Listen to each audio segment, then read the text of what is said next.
贏錢嗰刻，其實已經係一個精心設計嘅陷阱開始。好多人以為賭錢輸咗先會傷害大腦，其實科學研究話你知，贏錢嗰下先係真正危險嘅時刻。當你贏錢，大腦會即刻分泌大量多巴胺，呢種神經傳導物質負責俾你快感同滿足感。問題係多巴胺唔單止令你開心，佢仲會直接干擾你腦入面負責理性判斷嘅前額葉皮質。呢個生理反應會令你進入一種亢奮模式，你嘅風險感知系統會被暫時屏蔽，令你誤以為自己手氣正旺，甚至產生一種近乎全能嘅錯覺，覺得自己已經摸清咗遊戲嘅規律。呢種感覺同吸食某啲興奮劑後嘅生理反應相當接近。你嘅大腦會不斷渴求重複呢種嗨嘅感覺，於是你會不由自主咁繼續落注，一鋪接一鋪，完全停唔到手。呢個唔係意志力薄弱嘅問題，而係赤裸裸嘅生理操控。贏咗錢之後，你袋落口袋嗰啲籌碼喺你心理上已經悄悄變質。行為經濟學入面有個經典概念叫 House Money Effect， 你唔再將贏翻嚟嘅錢當係自己嘅資產，反而潛意識覺得呢啲係多出嚟嘅玩具錢，即使輸翻晒都唔算太肉赤，因為反正都係贏翻嚟。呢種心理錯覺會令你嘅風險胃口急速膨興，原本淨係咁落幾十蚊嘅你，會突然開始下幾百甚至幾千蚊嘅注，因為你潛意識入面已經將呢筆錢同你嘅本金分割開，你會覺得輸咗都係輸返俾莊家，但事實係一旦呢筆錢落咗台面，佢就已經係你嘅資產，輸咗就係真金白銀嘅損失。呢個心理盲點正正就係好多人由小贏變成大輸嘅轉捩點。呢場嘅設計從來都唔係隨心所欲，而係經過極其精密嘅心理學同環境科學計算，氧氣含量會被輕微調高，令你保持精神亢奮同清醒。燈光多數採用溫暖、柔和又帶少少刺激性嘅色調，配合特定頻率嘅閃冷，潛移默化咁刺激你嘅感官系統。音樂節奏亦都經過精心編排，通常會以中快板為主。呢種節奏可以令你嘅心跳同呼吸頻率不自覺加快，製造一種事情正在發生嘅緊張感同投入感。呢一切加埋一齊，目的就係要令你保持喺一個半清醒半興奮嘅狀態。你唔會清醒到可以理性計算輸贏，亦唔會亢奮到完全失控俾人趕走，而係啱啱好處於一個最容易被操控、最願意持續落注嘅心理區間。留意下，幾乎所有賭場入面，你都揾唔到槍，亦揾唔到鐘。呢個絕對唔係設計疏忽，而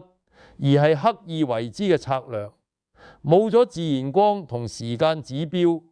你嘅生理時鐘會逐漸失去參照，對時間流逝嘅感知會變得異常遲濃。尤其係當你贏緊錢嗰陣，大腦沉浸喺多巴胺帶嚟嘅亢奮狀態入面，對外界時間嘅感知力會進一步下降。你可能覺得自己淨係坐咗半個鐘，實際上已經過咗成4-5個鐘頭。而呢種時間感嘅缺失，往往會直接導致一個殘酷嘅結果。當你終於感覺到疲倦，想停手嘅時候，通常已經唔係喺贏錢嘅高峰，而係要開始填翻啱啱嘅坑嘅時候。你嘅贏面同輸面喺呢個冇時間概念嘅密室入面，悄悄咁互換咗位置。9. 這四重機制，生理激素嘅操控、心理賬戶嘅扭曲、環境感官嘅干擾，以及時間感嘅消失，並唔係獨立運作，而係環環相扣，一齊將人推向一個難以自控嘅境地。了解呢啲機制嘅存在，係保護自己嘅第一步。你有冇試過贏緊錢嗰陣，覺得自己係天選之人？喺留言區話我知你當時最高峰贏過幾多，最後又帶走咗幾多。當你心入面浮起係時候走呢個念頭嘅時候，機場已經預早部署好一系列挽留機制。荷官一句先生手氣咁好，唔玩多鋪，睇似隨口一講，其實係經過訓練嘅話術。身邊嘅荷官公關，甚至係其他刀客，都會有意無意咁營造一種你而家走就浪費咗嘅氛圍。更加隱蔽嘅係，刀場免費提供嘅酒店房、自助餐券、飲品招待，呢啲睇落係福利嘅嘢，實際上係增加你嘅離場成本。你潛意識入面會諗，都攞咗人哋咁多着數，而家就咁走係咪唔多好意思？呢種心理低欠感，配合你已經投入嘅時間同金錢，會形成一種沉沒成本效應。你唔係因為理性分析覺得應該留低，而係因為已經付出咗咁多而唔捨得走。呢種扭曲嘅心理，正正就係機場最想你陷入嘅陷阱。連輸幾把之後，忽然出現一次爭啲就贏嘅結果，例如老虎機3個圖案入面2個一樣，得返一個差一格。又或者百家樂開出嘅牌，你差一點就食糊。呢種情況叫 near miss。喺鬥博心理學入面，佢對大腦嘅刺激程度，竟然同真正贏錢相差無幾。大腦入面負責掌呢機制嘅區域，見到差點成功嘅畫面，會產生一種我離成功好近嘅錯覺。即使實質上呢一鋪同輸清光冇任何分別，呢種設計並唔係巧合。好多電子老虎機嘅演算法本身就經過精密計算，刻意提高 near miss 出現嘅頻率，目的就係要令你相信下一把一定會大爆發，從而唔捨得離場。你嘅理性早已被呢種一次又一次嘅就嚟贏拖住，令你越輸越唔甘心走。刀台從來都唔只係一個博弈嘅地方，更加係一個小型嘅社交舞台。當你贏緊錢嘅時候，你自然成為全台嘅焦點，荷官嘅笑容、身邊人嘅羨慕目光、圍觀者嘅一聲勁啊，呢啲讚美同吹捧，會令你產生一種被認同、被尊重嘅滿足感。呢種社交壓力往往會令你唔敢喺贏錢嘅高峰離場。你會諗，而家咁多人望住我，走咗係咪好冇面？又或者呢份運氣咁好，走咗係咪對唔住自己？呢種怕蝕底同怕冇面嘅心理，配合恨爸嘅群眾氛圍，會不斷推你留低繼續玩。同樣道理，即使你輸緊錢，身邊人嘅一句輸啲啫，翻本先啦，都會令你因為唔想俾人覺得自己輸唔起，而硬住頭皮繼續落注。呢種面子工程，係刀場其中一個最有效，卻又最難察覺嘅心理操控手段。假設你終於下定決心，想換籌碼走人，你會發現一件事，收銀處 catch 幾乎永遠都設喺刀場最深最入嘅角落。呢個佈局絕對唔係隨意設計，而係經過精密嘅動線規劃。由你所在嘅道台行去收銀處嘅呢段路程，你會經過一張又一張燈光璀璨、氣氛熱烈嘅道台，耳邊不斷傳嚟老虎機中獎嘅音效，其他地客嘅歡呼聲。呢種強烈嘅感官刺激，目的就係要喺你回家之路上面，不斷向你發出誘惑信號。好多人原本已經決定要走，卻喺沿途俾其中一張鬥台吸引，忍唔住又坐低玩多幾鋪，結果本來嘅離場變成重新開始。呢段睇似普通嘅通道，其實係整個地場設計入面最考驗人性意志力嘅心理長廊。睇到呢度，你係咪覺得以前輸錢真係唔怪得晒自己？想知點樣破解呢啲心理枷鎖？記得訂閱我好多人賭錢嘅時候，淨係識得設止蝕位，輸到幾多錢就一定要走。但呢個思維其實有一個致命盲點，止蝕位淨係處理咗輸錢呢個情況，卻完全冇處理贏錢呢個更加危險嘅陷阱。真正有效嘅策略係要設定一個止盈位，贏到某個預設嘅數目，就必須無條件離場，唔係再玩多一鋪，而係即刻走。點解要咁做？因為大腦嘅亢奮期係有生理極限嘅。前面提過，贏錢會令你大腦分泌大量多巴胺，令你進入一種近乎全能嘅興奮狀態。呢種狀態並唔係無限持續，佢有一個高峰。過咗嗰個高峰之後，你嘅判斷力唔係緩緩下降，而係呈斷崖式崩潰。你會由一個精準計算勝率嘅玩家，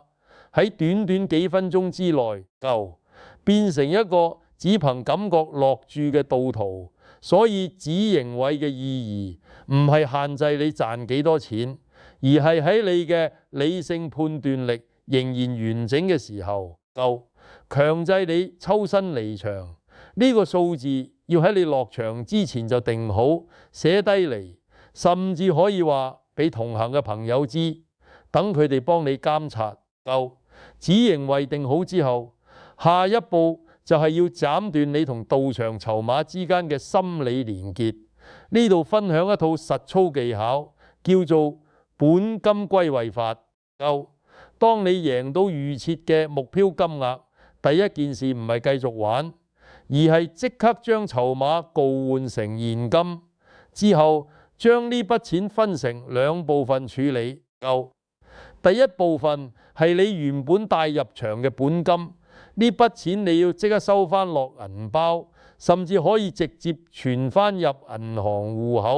口，令佢喺實體上、心理上都完全脫離到場資金呢個範疇。第二部分先係你贏翻嚟嘅淨利潤。你可以將呢筆錢即場轉做其他實體形式，例如換成你一直想買嘅嘢，或者直接匯俾家人。呢個動作嘅核心係要令啲錢喺你腦入面完成身份轉換，由一堆抽象嘅賭場籌碼變翻做有實質意義嘅你嘅財富。做到呢一步，你先算真正贏咗呢鋪。贏錢之後嘅24小時之內，你嘅大腦其實仍然處於一個不正常狀態。多巴胺嘅殘餘效應會令你持續處於興奮同過度自信嘅心理狀態。呢個時候，如果你即刻做任何重大決定，例如再入場、加大注碼，甚至係投資決策，都極容易出錯。有經驗嘅職業贏家反而好識得利用呢個生理週期嚟安排自己嘅進場同退場時間。佢哋通常會喺贏錢離場之後，強制自己安排一段完全脫離鬥博環境嘅冷靜期，少則一日，多則幾日，等大腦嘅多巴胺水平回復正常，理性判斷力重新上線夠，先會考慮下一次進場嘅時機。相反，好多人輸錢或者贏錢之後嘅第一反應係即刻諗今晚再嚟過夠。呢個正正就係俾情緒主導咗決策，而唔係俾理性主導。學識俾自己一段強制嘅冷靜期夠，係區分玩家同兜徒嘅其中一條分水嶺。最後亦係最關鍵嘅一步夠，係要鐵底重構你對贏錢同離場呢兩個概念嘅理解。好多人將贏錢睇成係自己實力嘅證明，但事實係夠，喺絕大部分微博遊戲入面，贏錢只不過係機率同運氣嘅短暫傾側，並唔代表你叻或者掌握咗規律夠。真正考驗一個人能力嘅，從來都唔係你贏緊嗰陣有幾風光夠，而係你有冇能力喺贏緊錢、身邊人吹捧、荷官挽留嘅重重壓力之下，依然做到堅定離場。你應該將離場呢個動作夠重新定義為一次成功嘅作戰行動。你成功抵抗咗大腦嘅生理操控，成功識破咗到場精心設計嘅心理陷阱夠，成功保住咗屬於自己嘅戰果。呢先係真正值得邁傲嘅勝利，而唔係台面上一時嘅籌碼數字夠。當你可以將思維由今晚贏幾多轉變做我今晚有冇成功走得甩，